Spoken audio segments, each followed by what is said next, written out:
ఓం పరాశక్తి పరమేశ్వరి త్రిపుర సుందరి దేవ్యై నమః. అరుణకాంతులతో ప్రకాశించే అమ్మవారి దివ్య రూపం, ఉదయ సూర్యుడిలా వెలిగే ఆమె కాంతి, ఆ కాంతి చూసిన ప్రతి వారి హృదయాన్ని ఆకర్షించే మహామాయా శక్తి. అలాంటి పరాశక్తిని మనసులో తలుచుకుంటూ ఈ రోజు మనము సౌందర్యలహరి 18వ శ్లోకం యొక్క మహిమను తెలుసుకుందాం. ఈ శ్లోకంలో అమ్మవారి అరుణకాంతి ఎంత ఆకర్షణీయమో చెబుతూ ఆమెను ధ్యానించే వాడికి కలిగే మహిమను గురించి వివరిస్తున్నారు. ఇప్పుడు మనము ఆ ఎంతో పవిత్రమైన శ్లోకాన్ని భక్తితో పారాయణ చేద్దాం. మనసును మనమందరము ఏకాగ్రం చేసి అమ్మవారి అరుణకాంతిని మనసులో ధ్యానించుకుంటూ ఈ శ్లోకాన్ని విందాం.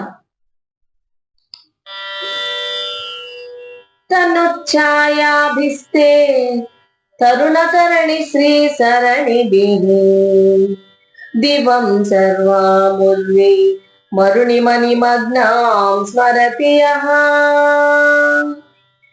భవంత్యస్యత్రస్యద్వనహరిణశాలీన నయనా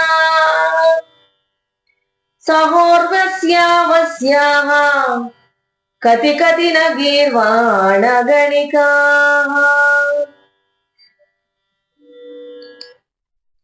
ఈ శ్లోకంలో ఆదిశంకరులు అమ్మవారి అరుణకాంతి మహిమను ఎంతో అద్భుతంగా వర్ణించారు. ఇది ఒక శక్తివంతమైన ధ్యాన శ్లోకం. ఇప్పుడు ఈ శ్లోకంలోని ప్రతి పదాన్ని, భావాన్ని సరళంగా అర్థం చేసుకుందాం. తనుఛాయాభిస్తే తరుణతరణి శ్రీ సరణిభిః. తనుఛాయాభి అంటే అమ్మ నీ శరీర కాంతి, తరుణతరణి ఉదయిస్తున్న సూర్యుడు అని అర్థం. శ్రీ సరణిభిః అంటే ఆ సూర్యుడి కాంతిలాగా. అంటే ఏంటిట? అమ్మవారి శరీరం నుంచి వెలువడేటువంటి ఆ కాంతి ఉదయించే సూర్యుడి ఎర్రని కాంతిలా ప్రకాశిస్తుందిట. దివం సర్వాముర్వి మరుణమణి మగ్నాం స్మరతి యః. దివం అంటే దివి, దివం ఆకాశం. సర్వాముర్వి, ఉర్వి అంటే భూమి, సర్వ అంటే మొత్తం, అంటే సర్వాముర్వి అంటే మొత్తం భూమి. అరుణిమణి ఎర్రటి కాంతిలో, మగ్నాం అంటే నిమగ్నాం అంటే మునిగిపోవడం, నిండిపోవడం అని. స్మరతి, స్మరణ అంటే తెలుసు, ధ్యానం చేయడం.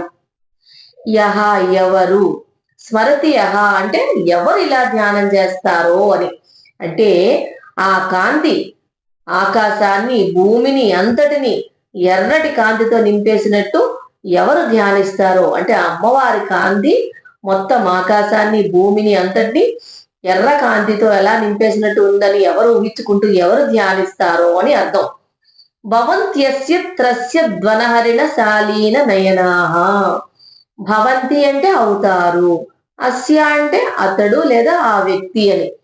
త్రస్య భయపడే, ధ్వన హరిణ, హరిణ అంటే తెలుసు జింకలు, ధ్వన అదే వన, వనము అంటే అడవి, ధ్వన హరిణ అంటే అడవిలోని జింకలు. శాలీన అంటే విశాలమైన వినయమైనటువంటి, నయనం అంటే కళ్ళు. ధ్వన హరిణ శాలీన నయన జింకల కళ్ళలా సున్నితమైనటువంటి కళ్ళు కలిగినటువంటి స్త్రీలు అని అర్థం. వాళ్ళు అతనిని చూసి ఆకర్షితులు అవుతారట. సహోర్వ్యస్యావస్యాః కతి కతిన గీర్వాణ గణికాః. ఉర్వశ్య అంటే ఊర్వశి లాంటి దేవకన్యలు. సహా తో పాటు, వాళ్ళతో పాటు, వశ్యాహ అంటే వశమైపోవడం అన్నమాట.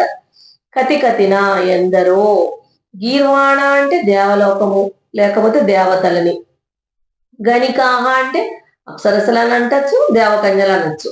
గీర్వాణ గణికాహ అంటే దేవలోకంలోని అప్సరసలు అన్నమాట, దేవతలు అన్నమాట. ఊర్వశి వంటి స్వర్గకన్యలు కూడా అతనికి ఆకర్షితులు అవుతారు అని చెప్పడం అన్నమాట. మొత్తానికి దీని అర్థం ఏంటంటే అమ్మవారి శరీర కాంతి ఉదయించే బాలసూర్యుడి ఎర్రటి కాంతిలా ప్రకాశిస్తుందిట. ఇక ఆ కాంతి అంత శక్తివంతంగా ఉంటుంది. అది భూమి, ఆకాశం మొత్తం ఎర్రటి వెలుగుతో నిండిపోయేట్టు కనిపిస్తుందిట. అలాంటి రూపంలో ఉండేటువంటి ఆ అమ్మవారిని కనుక ఎవరు ధ్యానం చేస్తారో వారి లోపల ఒక ప్రత్యేకమైన దైవశక్తి కలుగుతుందిట. వాళ్ళు ఎలా అవుతారట? అత్యంత ఆకర్షణీయమైన వ్యక్తిగా మారిపోతారట అమ్మవారిని అలా ధ్యానం చేస్తే కనుక. ఇంకా జింకల కళ్ళల్లా సున్నితమైన కళ్ళు కలిగిన స్త్రీలు ఉంటారు కదా, ఈ దేవకన్యలు, అప్సరసలు. వాళ్ళు కూడా అటువంటి స్త్రీలు కూడా వాళ్ళకి ఆకర్షితులవుతారట. అంతటి మాయా ఆకర్షణ శక్తిని ఈ అమ్మవారి ధ్యానం ఇస్తుందని ఆదిశంకరుడు ఈ శ్లోకంలో చెప్తున్నారండి. ఇక ఈ శ్లోకంలో కనిపించే అర్థం ఒకటి, కానీ దాని వెనుక ఉన్న రహస్య తాత్పర్యము ఇంకా గొప్పది. ఏంటంటే ముందుగా ఈ శ్లోకంలో చెప్పినటువంటి అరుణకాంతి అంటే ఏంటో మనం ముందు తెలుసుకోవాలి, అర్థం చేసుకోవాలి. అంటే ఏంటంటే అమ్మవారి అరుణకాంతి అంటే అది సాధారణమైనటువంటి ఎరుపు రంగు కాదు, అది సృష్టి శక్తికి సంకేతం అన్నమాట. అందుకే మనం లలిత సహస్రనామంలో ఒకటి చదువుకుంటాం, నిజారుణ ప్రభాపూర మధ్య బ్రహ్మాండ మండల అని మధ్యలో వస్తూ ఉంటుంది, అమ్మవారిని వర్ణిస్తూ ఉంటారు. అంటే ఏంటంటే ఆమె అరుణకాంతి మొత్తం ఆ బ్రహ్మాండాన్ని నింపేస్తుంది అని అర్థం అన్నమాట. ఈ శ్లోకంలో చెప్పినటువంటి భూమి ఆకాశం మొత్తం ఎర్రని కాంతితోటి నిండిపోవడం అంటే ఎవరైతే ధ్యానం చేస్తారో అంటే సాధకుడు, ఆ సాధకుడు ధ్యానంలోకి వెళ్ళినప్పుడు అతని మనసు అంతా మొత్తం అమ్మవారి చైతన్యంతో నిండిపోవడం అనమాట. అంటే ఇంకా బయట ప్రపంచంలో ఏం జరుగుతుందో బయట ప్రపంచానికి సంబంధం లేకుండా, అతనికి బయట ప్రపంచం కనిపించకుండా అంతా ఒక దైవ చైతన్యంగా అనిపించేటువంటి స్థితిలోకి వెళ్తాడనమాట. ఆ స్థితిలోకి వెళ్ళడం అనమాట. ఇక్కడ అప్సరసలు వశం అవుతారని చెప్తున్నారు. దీనికి మాటకి ఒక అంతర్గతమైన అర్థం కూడా ఉంది. ఏంటంటే ఇది నిజంగా దేవలోక అప్సరసలు వచ్చేసి వశమైపోతారని అర్థం కాదండి. ఇక్కడ అప్సరసలు అంటే ఏంటి, మన ఇంద్రియాలే. చూపు, వినికిడి, వాసన, రుచి, స్పర్శ, ఇవన్నీ ఈ సాధారణంగా ఇంద్రియాలన్నీ ఏంటంటే మనిషిని ఆ బయట ఉన్నటువంటి విషయాల వైపు ఏం చేస్తాయంటే లాగేస్తాయి. కానీ అమ్మవారిని కనుక ఇలా కనుక ధ్యానం చేస్తే వారికి ఇంద్రియ నిగ్రహం వస్తుందిట. అప్పుడు ఇంద్రియాలే అతని నియంత్రణలోకి వచ్చేస్తాయట. అది దాని అర్థం. మన ఇంద్రియాలు అదుపులోకి వస్తే గనక మనిషి జీవితంలో విజయం సాధిస్తాడు మొట్టమొదటిగా. అప్పుడు ప్రపంచంలోని విషయాలన్నీ కూడా అతనికి అనుకూలంగా మారతాయన్నమాట. ఒకసారి కనుక మనిషి తన ఇంద్రియాలను అదుపులో పెట్టగలిగాడు అంటే అతను ప్రపంచంలో దేన్నైనా సాధించగలడు అనమాట. కాబట్టి ఈ శ్లోకం మనకి చెప్తున్నటువంటి గొప్ప రహస్యం ఏమిటంటే అమ్మవారి అరుణకాంతిని కనుక భక్తితో ధ్యానం చేస్తే మనిషికి ఆత్మవిశ్వాసం, ఇంద్రియ నిగ్రహం, దైవకృప లభిస్తాయట. అదే ఈ శ్లోకంలోని అసలైన గొప్ప తాత్పర్యం అన్నమాట. ఇంకా చిన్నగా సింపుల్ గా ఒక 2 వాక్యాల్లో చెప్పాలి అంటే అమ్మవారి శరీర కాంతి ఉదయించే సూర్యుడి ఎర్రని కాంతిలాగా భూమి ఆకాశం మొత్తం నింపేసిందని అనుకుని ఎవరైతే అట్లా మనసులో అనుకుంటూ ఆ అమ్మవారి రూపాన్ని అట్లా ఎర్రటి కాంతిలో ఉన్నట్లు ఊహించుకుంటూ ధ్యానం చేస్తారో వాళ్ళు జింకల కళ్ళు కలిగినటువంటి ఇలాంటి ఆ సున్నితమైన స్త్రీలు అంటే ఊర్వశి లాంటి అప్సరసలు కూడా వాళ్ళకి ఆకర్షితులైపోతారు, వాళ్ళకి లోబడిపోతారు అని చెప్పి దీనికి అర్థం అన్నమాట. మొత్తానికి శ్లోకం మనకి చెప్పేది ఏంటంటే అమ్మవారి అరుణ కాంతిని భక్తితో గనక ధ్యానం చేసే వ్యక్తికి ప్రపంచంలో అతను అత్యంత ఆకర్షణీయమైన వ్యక్తిగా మారిపోతాడట. అమ్మవారి శక్తి వల్ల అతనిలో సహజమైన ఆకర్షణ శక్తి ఉత్పన్నమవుతుందిట. అదండి ఈ శ్లోకం దివ్యమైన భావార్థం. ఈ శ్లోకం మనకు చెప్పే సందేశం ఏమిటంటే అమ్మవారి కాంతి కేవలం అందం కాదు, అది మనిషిలోని ఆకర్షణ, ఆత్మవిశ్వాసం, దైవ కృప అన్నమాట. ఈ 3 కూడా కలిగిస్తుంది ఆ మహాశక్తి. దీనికి ఒక చిన్న ఉదాహరణ తీసుకుందాం. ఉదయాన్నే సూర్యుడు ఉదయించినప్పుడు ఆ కాంతి ఎర్రటి కాంతి వస్తూ ఉంటుంది కదా, ఆ కాంతి ఒక్క చోట మాత్రమే పడదు కదా, భూమి, ఆకాశం, చెట్లు, పర్వతాలు అన్ని మొత్తం ఆ ఎర్రటి కాంతిలో మునిగిపోతాయి. అప్పుడు మనకు కనిపించే ప్రతి వస్తువు ఎలా కనిపిస్తుంది, ఆ సూర్యుడి కాంతితోనే ప్రకాశిస్తున్నట్టు ఉంటుంది కదా.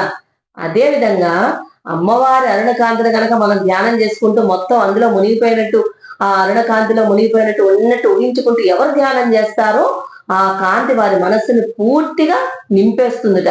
అప్పుడు వారి లోపల ఒక దివ్యమైన ఆకర్షణ శక్తి పుడుతుందన్నమాట. అందుకే ఆదిశంకరాచార్యులు ఈ శ్లోకంలో అమ్మవారి అరుణకాంతి మహిమను ఇలా చెప్పారు. అమ్మవారి అరుణకాంతి ధ్యానం ఉదయ సూర్యుడు ప్రపంచాన్ని ఎర్రటి వెలుగుతో నింపినట్లే మన హృదయాన్ని కూడా దైవశక్తితోటి నింపుతుందట.